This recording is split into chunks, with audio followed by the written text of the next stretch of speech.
یہ سسٹم ہو گیا ہے.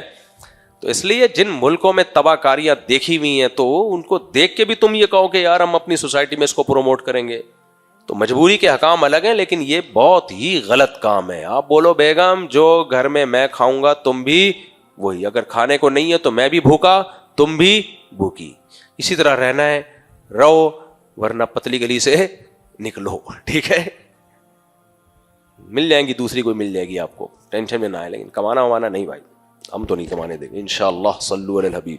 اللہ اس پہ قائم رہنے کی توفیق دے مجھے, لالچ آتے ہوئے دیر نہیں لگتی انسان میں, لیکن اللہ ہمیں قائم رکھے. اور ہم نے تو وہ ان حالات میں نہیں کمانے دیا جب ہمیں شدید ضرورت تھی, اب تو ہم پھر بھی ڈھالا لے کے گھوم رہے ہیں, اب کیسے ہو سکتا ہے. بعض لوگ کہتے ہیں کہ یہ کلچر جب آپ کی سوسائٹی میں بن جائے گا نا تو پھر پرابلم نہیں ہوگی. جب تک کلچر بنے گا تو کلچر بناؤ. بولو بھائی ہم خاندانی لوگ ہیں, یہ جملہ بولا کرو, ہم خاندانی لوگ ہیں, ہمارے گھروں کی عورتیں کھاتی ہیں کھلاتی نہیں ہیں, ہماری پرمپرا ہے. زیادہ دلائل میں جاؤ گے نا تو بحث میں پھر کوئی نہیں جیت سکتا آج کل. وہ ایک دلیل وہ دوسری دلیل, ایکچولی پھر خواتین کہتی ہیں تو کیا مطلب, اگر میں نے کما لیا تو کیا حرام ہے, کسی مفتی سے فتویٰ لے کر آ جاؤ کیا حرام ہے. اور آج کل ایک آدمی کی کمائی میں گزارا ہوتا ہے, دو کو مل کے کمانا پڑتا ہے. نہیں, حالات دیکھو, دنیا بدل گئی ہے, تو دلائل میں کوئی کسی سے نہیں جیت سکتا.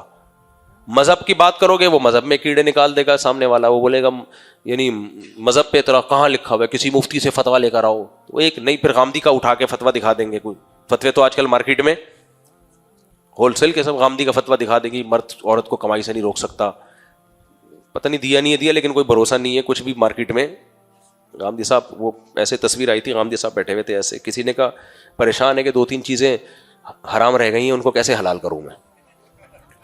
تو فتوے مارکیٹ میں ہر طرح کے مل جاتے ہیں بھائی, تو اس لیے فتوے کی بات نہ کیا کرو, یہ بتایا کرو کہ بھائی ہماری پرمپرا نہیں, ہمارے خاندانوں میں عورتوں کو کمانے کا رواج نہیں ہے, اور میں ایک عورت کی خاطر اپنے خاندان کے رواج کو ختم کر دوں, ہماری پرمپرا ہے یہ. کوئی خاندانی سا ڈائلاگ مارو اس کو. میرے بچپن کا ساتھی صحیح سالم تھا, ابھی نوجوانی کی عمر میں اچانک تھوڑا ایب نارمل ہو گیا ہے, آج کل گھر سے باہر بھاگا ہوا ہے. کوئی کہہ رہا ہے اثرات جادو ہے, نفسیاتی ڈاکٹر کہتے ہیں ڈپریشن ہے, مگر وہ ٹھیک نہیں ہو رہا.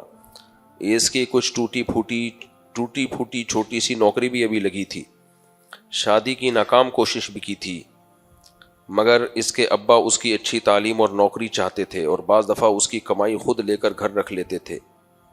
بیچارے غریب, اس کے یعنی کس کی غلطی ہے اس میں؟ اب دیکھو اتنی سی پرچی پہ میں نہیں فیصلہ کر سکتا کس کی غلطی ہے. جب تک کسی کے پورے حالات سامنے نہ آئے تو کیسے فیصلہ کیا جا سکتا ہے کہ اس میں کس کی غلطی سے ایسا ہوا ہے. دیکھو گھر میں جب بھی کسی کے ساتھ کوئی مسائل ہوں تو ضروری نہیں کہ ان مسئلے کا کوئی نہ کوئی گھر کے اندر ہی بندہ سبب بن رہا ہو. یہ بھی ہماری سوسائٹی کا ایک منفی پہلو ہے کہ گھر میں جب کوئی پرابلم ہوتی ہے تو وہ زبردستی کسی کے متھے پہ ڈالی جاتی ہے, اس کی وجہ سے ایسا ہوا ہے, اس کی وجہ سے ایسا ہوا ہے. ہو سکتا ہے اس کی وجہ سے ہوا ہو سکتا ہے نہ بھی ہوا ہو. میں نے بتایا تھا نا 1 سال پہلے خودکشی کا کیس آیا, لڑکا بے روزگار تھا اور بے روزگاری میں اس نے باپ سے قرضے لے کے کاروبار میں پیسے ڈبو دیے, ابا کو بھی مصیبت میں ڈال دیا. اب ابا تو ظاہر ہے بولیں گے یار تو نے میرے کو مصیبت, میں تجھے منع کر رہا تھا مت لگا پیسے, میرے پیسہ بھی ڈبو دیا. تو ابا کا کچھ تانے تو ابا کی طرف سے بنتے ہیں نا. تو آج کل اولاد نازک مزاج اتنی ہے کہ ابا کچھ بول دیں تو دل پہ لے جاتے ہیں. وہ بچے نے مار ہی دیا اپنے آپ کو جان سے کہ ابا مجھے ایسا کیوں کہہ رہے. اب اس کے ابا کو تانے, گھر میں تم نے اس کو تانا دیا تھا اس وجہ سے یہ مرا ہے. ایک تو اولاد خودکشی کر کے مر گئی, باپ کو وہ غم, اوپر سے آپ. تو میں نے کہا آئندہ آپ کو کوئی تانا دینا تو آپ بولنا کہ میں نے بیٹے کو تانا دیا جس کی وجہ سے وہ اٹھا کر کے مار دیا اپنے آپ کو, تم مجھے تانا دے رہے ہو, میں مر گیا تو بھی تمہارے اوپر بلی آئے گی. پھر اس کے بعد سے وہ تانا دینا چھوڑ دیا. تو جو کمبخت جرم کر رہا ہے اس کو کچھ نہیں کہہ رہے. باپ نے تانا دیا ہے نا, تو تانے پر اتنی آپ ڈپریشن میں چلے گئے کہ گولی مار دی آپ کو. تو اللہ تو خودکشی کرنے والے کو جہنم میں ڈال رہا ہے, کیونکہ اللہ قصوروار کس کو سمجھ رہا ہے؟ جس نے خودکشی کی ہے. تانا دینا کسی کو, ٹارچر ذہنی کرنا, یعنی تانے دے کہ یہ کوئی اتنا بڑا مسئلہ نہیں ہے جس کی بیس پہ آدمی جان سے ہی ہاتھ دھو بیٹھے. بات یہ ہے کہ اپنی نازک مزاج قسم کے بچے برگر والے پیدا ہو رہے ہیں, برگر کھا کھا کے بڑے ہوتے ہیں, کبھی زندگی میں کوئی غم نہیں دیکھا ہوتا, تو ذرا سا تانا برداشت نہیں ہو رہا. آج طلاقوں کا ریشو کیوں بڑھ گیا ہے؟ خواتین جا جا کے کھلے لے لی ہیں کہ برداشت ہی ختم ہو گئی ہے, برداشت ہی ختم ہو گئی, ذرا سا یوں یہ تو چل بھائی کھلا. تو برداشت جب بالکل ختم ہوگی تو کچھ بھی نہیں ہو سکتا بھائی, خودکشیاں بھی ہوں گی. ذرا سی بات ہوتی ہے زہر پی لیا, بلیچ پی لیا. ابے کیا پاگل کے بچوں, تمہارا دماغ خراب ہو گیا ہے. کوئی دنیا میں غم ایسا نہیں ہے جس کی بیس پر آپ کے لیے اپنے آپ کو مارنا جائز ہو. کوئی دنیا میں ایسا غم نہیں ہے. اگر ہوتا تو خودکشی بعض موقعوں پہ اللہ تعالیٰ حلال کر دیتا. حرام تھی, حرام ہے, قیامت تک حرام رہے گی, اس لیے کہ اللہ کہتا ہے میں نے کوئی ایسا غم دیا ہی نہیں ہے جس پہ خودکشی بنتی ہو. میں نے ایک ڈاکٹر سے پوچھا جو ہمیں پین ہوتا ہے, پہلے تو پین کلر نہیں تھا, پین کلر دوائیں ایجاد نہیں ہوئی تھی نا, تو کیسے لوگ اتنا درد برداشت کرتے تھے؟ انہوں نے کہا قدرت کی طرف سے ہوتا ہے, 2-3 دن کے بعد باڈی خود ہی کچھ نہ کچھ کر لیتی ہے, پین کلر بنا لیتی ہے, کچھ کرتی ہے. تو اللہ تعالیٰ ہمیشہ سے انسانوں کا خیال اللہ نے پہلے سے کیا ہوا ہے کہ دوائیں تو اب ایجاد ہوئی ہیں نا. اب دیکھو بعض دفعہ داڑھ میں درد ہے, کہیں گھٹنے میں درد ہے, ہم تو پین کلر کھا لیتے ہیں, ٹیکا لگوا لیتے ہیں. جب نہیں تھا یہ تو کیا کرتے تھے لوگ؟ یہ تھوڑی کہ اب وہ 1 مہینے تک چیخ ہی رہے ہیں, وہ 2-3 دن کے بعد یا تو وہ مر جائے گا یا باڈی خود اس کا کوئی علاج کر لے گی, یا اس کو پین محسوس ہونا ہی ختم ہو جائے گا. کچھ نہ کچھ باڈی کر لیتی ہے. تو اس لیے یہ خودکشیاں ٹھا کر دیا, مار دیا. تو مجھے تو کبھی بھی الحمدللہ خودکشی والے پہ اللہ کا اتنا فضل ہے, ترس آیا ہی نہیں ہے. لوگ ترس کھا رہے ہوتے ہیں, ہاں وہ ہائے بیچارہ مر گیا. میں کہتے ہیں بھاڑا میں جائے, مرا منحوس گیا دنیا سے. ایک منحوس کا خاتمہ ہو گیا, اس سے باقی ڈپریشن سے بچ جائیں گے. کیونکہ ڈپریشن کے جو اس طرح کے مریض نا, ایک ڈپریشن تو قدرت کی طرف سے ہوتی ہے نا, یا کوئی دماغی بیماری ہے, یہ تو آپ کی بنائی ہوئی ہے کہ بات پہ آپ نے گولی مار رہے ہو, زہر پی لے ہو, بلیچ پی لے ہو. تو یہ وہ لوگ ہیں جو دوسروں کو بھی اللہ سے دور کرتے ہیں, دوسروں سے بھی توکل ختم کرتے ہیں. صبر کرنے والے پسند ہیں بھائی اللہ کو, بے صبرے تھوڑی پسند ہیں. تو بے صبرے دنیا سے جائیں گے تو سوسائٹی میں صبر پروموٹ ہوگا, اور بے صبرے دنیا میں رہیں گے تو ان کی نحوست سے یہ بیماری دوسروں کو بھی لگے گی, وہ بھی بے صبرے بنیں گے. اس لیے کوئی خودکشی کر مر جائے, بولو مر گیا مردود, اچھا ہو گیا, دفع ہو منوس. ہاں اپنی اولاد ہو تو آدمی کو غم ہونا وہ تو فطری چیز ہے, اس کے سامنے نہ بولیں باپ کے سامنے مر گیا مردود, تو پھر کل لوگ آپ کے بارے میں کہہ رہے ہوں گے مر گیا, کیونکہ باپ آپ کو گولی مار دے گا. تو ہر چیز ہر جگہ کہنے کی نہیں ہوتی. جن کا رشتہ دار گیا ہے ان کو تو ایک محبت ہوتی ہے فطری, تو ان کو تو تسلی کے جملے کہیں کہ بس کوشش دعا کرتے ہیں اللہ مغفرت کرے, اور بس جو ہونا تھا ہو گیا. ان کو تو یہ تسلی دی جائے, لیکن دل میں اور عام لوگوں کے سامنے اچھا ہوا مرا سالہ. اور خاص طور پہ جو لڑکیوں کے عشق میں مرتا ہے نا, زیادہ تر نوجوان مرتے ہیں لڑکیوں کے عشق میں. شادی ناکام, ابا نے شادی نہیں کی تو مار دی گولی, پھر لوگ ابا کو کہہ رہے ہوتے ہیں دیکھو تمہارا قصور ہے. اب یہ منحوس آدمی مر گیا اچھا ہے, کیونکہ یہ شادی کرتا نا, ذرا سی بیوی کی طرف سے ٹینشن آتی, اس نے اس کو گولی مار دینی تھی. جو اپنے آپ کو گولی مار سکتا ہے نا, سمجھو وہ دوسرے کو بھی گولی مار سکتا ہے, کیونکہ دوسرے کو گولی مارنا آسان ہے, اپنے آپ کو مشکل. تو ایسا آدمی مر گیا زیادہ اچھا ہے. تو حرام موت مرا, مردار موت مرا. قیامت کے دن لوگ اٹھیں گے, اس نے اسلام کے لیے قربانی دی, شہادت دی, اس نے اپنے ملک کے لیے, اپنی قوم کے لیے غیرت دکھائی, شہادت دی. ایک اٹھے گا یہ منحوس, شہوت پرستی میں ٹھڑک پوری کرنے میں شہادت دے دی کہ اس کی ٹھڑک پوری نہیں ہو رہی تھی, معشوقہ ملی نہیں تو لٹک گیا. تو حرام موت, وہ بھی غلیظ موت. آپ کہہ سکتے ہو یہ عاشق کہتے ہیں ہمیں تو پاکیزہ محبت ہے, تو اپنی ماں کے لیے کبھی کوئی مرا ہے آج تک؟ ماں ناراض تھی, 1 مہینے سے بات نہیں کر رہی تھی, اتنا غم ہوا کہ ٹرین کے نیچے آ گیا. کوئی دیکھا ایسا کیس؟ اس سے تو محبت ہے نہیں جس نے تجھے جنا, تکلیف سے دودھ پلایا, راتوں کو جاگی تیری خاطر, تیری گندگی سے بھرے ہوئے پیمپر تبدیل کرتی رہتی تھی, دھوتی رہتی تھی, تیرے ہنسنے پہ ہنستی تھی, تیرے رونے پہ روتی تھی. اور تجھے عشق ہوا ہے, محبت, عشق ہونا کو بری چیز نہیں ہے نا, خود بخود اگر کسی کو ہو جائے, مرد کو عورتوں سے عشق ہمیشہ سے ہوتے رہے ہیں, لیکن اس میں اتنا کہ ٹھا مار دیا سالا مر گیا, اور پھر خوش کہہ رہے میں میری محبت پہ تم شک کرتی تھی, ٹھا ٹھیوں شک کرتی تھی. تو یہ بتانے کے لیے کہ مجھے سچی, یہ فلموں سے سیکھتے ہیں لوگ یہ چیزیں, ڈراموں فلموں سے. ابے مردار موت مرا ہے وہ, مردار موت. پائیدار عشق, پائیدار محبت صرف اللہ, باقی سب نے جانا ہے یہاں سے. اور جو عورتیں کہتی ہیں نا وہ ہمیں یہ سچا عاشق ہے, تمہیں اگر لقبہ ہو جائے پھر دیکھو یہ سچا عاشق ہے یا نہیں ہے. تھوڑا سا فرما ٹیڑھا ہو جائے پھر دیکھیں گے اس کو کتنا سچا عشق ہے تم سے, تو فوراً عشق کافور ہو جائے گا, پھر اس لیے مر جائے گا, اس کو ہو کیا گیا. تو اس لیے خودکشی کرنے والے پہ ذرا بھی ترس نہیں کھایا کرو. ہمارے نبی نے ترس نہیں کھایا. دیکھو کچھ چیزیں اسلام نے کلیئر کر دی ہے نا, تو ہمارے پاس سیدھا راستہ موجود ہے. یہ لبرل سیکولر لوگ یہ باتیں کر رہے ہوتے ہیں, دیکھو سوسائڈ کیا اس نے, دیکھو ایکچولی یہ وہ کنفیوز ہوتے ہیں.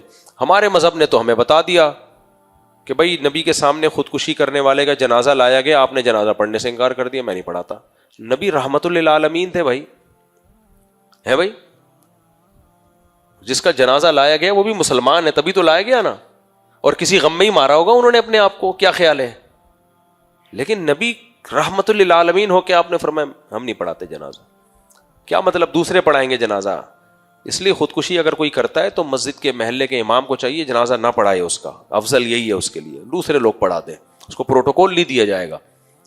تو اس لیے یہ جو آج کل خودکشی کی دھمکیاں اور میں یہ کر دوں گا, میں مر جاؤں گا, یہ بولنا بھی حرام ہے, بولنا بھی حرام ہے دھمکی کے طور پر نا, کہ اگر یہ نہیں کیا میں اپنے آپ کو مار دوں گا, تو یہ بولنا بھی حرام ہے.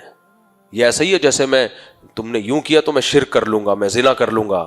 تو بھائی زنا کرا نہ کرے, یہ زنا کی بات کرنے کا جرم تو ہو گیا نا. تو کوئی بھی کہے نا کتنا بھی غم ہو تو خودکشی کر لے گا, بولا خودکشی تیرا باپ کرے گا, ہم خودکشی کرنے والے لوگ نہیں ہیں. ٹینشن یعنی یہ وہی لطیفہ یاد آ رہا ہے, کیا کریں یار. اب دیکھو وہ کانفیڈنس پیدا کرو نا. وہ بتاتا ہوں نا, ایک آدمی کی شادی ہوئی تو جب دلہن رخصت ہو کے آئی نا, تو کھونٹے پہ 4 دوپٹے لٹکے ہوئے تھے. دلہن نے پوچھا یہ پہلا دوپٹہ کس کا ہے؟ تو شوہر نے بھرم میں لینے کے لیے نا, کہ میری پہلی بیوی تھی, باتیں بہت کرتی تھی, ٹینشن دیتی تھی, میں نے اس کو گولی مار دی, یادگار کے طور پر اس کا دوپٹہ یا شلوار کچھ بھی تھا وہ میں نے لٹکا کے یہاں رکھ دیا ہے. اس کا خیال تھا بیوی کو تھوڑا کس میں لوں گا, بھرم میں آئے گی نا, ڈرے گی. اچھا یہ دوسرا دوپٹہ یا دوسری شلوار یا جو بھی تھا یہ کس کا ہے؟ کہا پھر دوسری شادی کی, وہ بھی تنگ کرتی تھی, اس کو بھی گولی ماری, یادگار کے طور پہ ایک دوپٹہ. ایسے 4 بیویوں کا تذکرہ کیا. اس کا خیال تھا اب یہ ڈر جائے گی, تو عورت نے کہا کہ یہ جو 5واں کھوٹا خالی ہے نا, اب یہاں تیرا پاجامہ آئے گا, میرا دوپٹہ نہیں آئے گا. یہ ذہن میں رکھنا, سمجھ رہے ہو. تو کسی کو کوئی کام کروانا ہو, گھر میں کوئی ضد پوری کوانی ہے, کوئی کسی سے بھی کوئی عشق ہو گیا, شادی کروانی ہے, تو یہ نہیں کہا کرو نہیں کی تو میں خودکشی کر لوں گا. سمجھ رہے ہو, یہ کوئی بھی کام ہو, تو میرے پیسے دے دے, نہیں دیے تو میں خودکشی کر لوں گا. نا نا نا, آپ اس کو بولو میرے پیسے دے, نہیں تو میں اتنا ٹارچر کروں گا نا, خودکشی تو بھی کرے گا, تیرا باپ بھی کرے گا, یہ جرم میں نہیں کروں گا. سمجھ میں آ رہی ہے بات کہ نہیں آ رہی ہے؟ اور شوہر کو تانا دے کہ انسان کا بچہ بن جا, تو جو مجھے ذہنی ٹارچر کر رہا ہے نا, تو یہ نہیں سمجھنا کہ میں خودکشی کر لوں گی. نا نا نا نا, ذہنی ٹارچر کر رہا ہے, میں تیرے سے اپنے حقوق لے کے چھوڑوں گی, اور اتنا ٹینشن دوں گی جب تک میرا بیسک حق نہیں ادا کرے گا کہ تو خودکشی کرے گا, تیرا باپ بھی خودکشی کرے گا. اسی طرح مرد بھی بیوی کو یہ کہہ دے, بیوی اگر کہتی ہے نا کہ جو بعض دفعہ عورتیں یہ تانا دے رہی ہوتی میں خودکشی کر لوں گی, میں یہ کر لوں گی, میں وہ کر لوں گی, اس کو بولے بھائی میں تو پورے حقوق ادا کروں گا, اگر اس کے بعد بھی تجھے شوق ہے تو بہت ساری جگہیں ہیں, کھمبا بھی ہے یہاں پہ, ادھر بارشوں میں آپ کراچی میں کھمبے کے قریب جائیں, کھمبا خود ہی آپ کو آگے آ کے پکڑ لے گا. تو اس لیے برداشت والے, صبر والے اللہ کو پسند نہیں. یہ جذباتیت ڈراموں فلموں سے آ رہی ہماری سوسائٹی میں, اس نے بیڑا غرق کیا ہوا ہے. اور اب تو کوئی غم ہے نہیں, غم تو پہلے لوگوں نے اٹھائے ہیں, بھوکے رہتے تھے, بے روزگاری ہوتی تھی, اب تو سب کھا پی رہے ہیں. اب بے روزگار بھی اچھا خاصا کھا رہا ہوتا ہے, وہ پیڑے کھا رہا ہوتا ہے گھر میں بیٹھ کے. یہ جو ہم کہتے ہیں نا غربت بڑھ رہی ہے, یہ تو کمپیئر کر کے کہہ رہے ہوتے ہیں کہ حکومت جو ہمیں دے سکتی ہے وہ نہیں دے رہی, جتنا کھلا سکتی ہے اتنا نہیں کھلا رہی, خود تو سونے کے نوالے کھا رہی ہے. لیکن حقیقت میں دیکھا جائے, ماضی سے کمپیئر کیا جائے تو آج انسان کو, یہ ماہرین جو یورپ کے ماہرین ہیں وہ کہتے ہیں کہ جتنی اونچی سطح کی خوراک آج انسان کو دنیا میں اسٹینڈرڈ کی خوراک مل رہی ہے, یہ پہلے کبھی بھی نہیں ملی. پہلے شہد مالدار لوگ کھایا کرتے تھے, اب آپ دیکھو غریب سے غریب آدمی بھی شہد کھا رہا ہوتا ہے. اور پہلے گوشت بہت کم ملا کرتا تھا. مجھے یاد ہے بچپن میں یہ جو چکن ہے نا, دعوتوں میں ملا کرتی تھی لوگوں کو. اب تو کوئی دعوت میں چکن کھلا دے لوگ بولتے ہیں یار یہ پتہ نہیں میت کا کھانا لگ رہا ہے. مفتی سے میرے بھائی نے والدین کے انتقال کے بعد بہنوں کو وراثت نہیں دینا. جو بھائی ابا کے انتقال کے بعد سے اتنے لمبے حصہ چھوڑ دیں. میرے بھائی نے والدین کے انتقال کے بعد بہنوں کو وراثت نہیں دینا چاہتے ہیں. میرے بھائی صاحب تو نہیں دینا چاہتے, آپ اپنا حصہ لے لو اور بہن کا حصہ جو بھائی نے غصب کیا ہوا ہے بہن کو بولو کیس ویس کرے کورٹ میں جائے تو ان کا حصہ دے. جو آپ کر سکتے ہو بہن کا حصہ دلانے کے لیے وہ آپ کرو جو آپ کے بس میں ہے. جو بس میں نہیں ہے وہ چھوڑ دو. پھر کورٹ سے ہو سکتا ہے بڑے آرام سے کورٹ میں کیس کرو. اچھا یہاں پھر وہی جو میں نے ابھی بیان کیا تھا نا وہی بات آ جاتی ہے. جب کورٹ میں بہن کیس کرے گی تو بھائی کیا بولے گا, دیکھو رشتوں کا خیال نہیں. ابے کمبخت تو وراثت کھا کے بیٹھا ہوا ہے, رشتوں کا تجھے خیال نہیں ہے. سمجھ رہے ہو, اس کو تو اللہ نے کہا ہے کہ تمہارا حق ہے. عدالتیں بنی اس لیے کہ حقدار کو حق دلایا جائے اور صدر کو قیامت تک کے لیے, اس لیے تو بنی عدالتیں.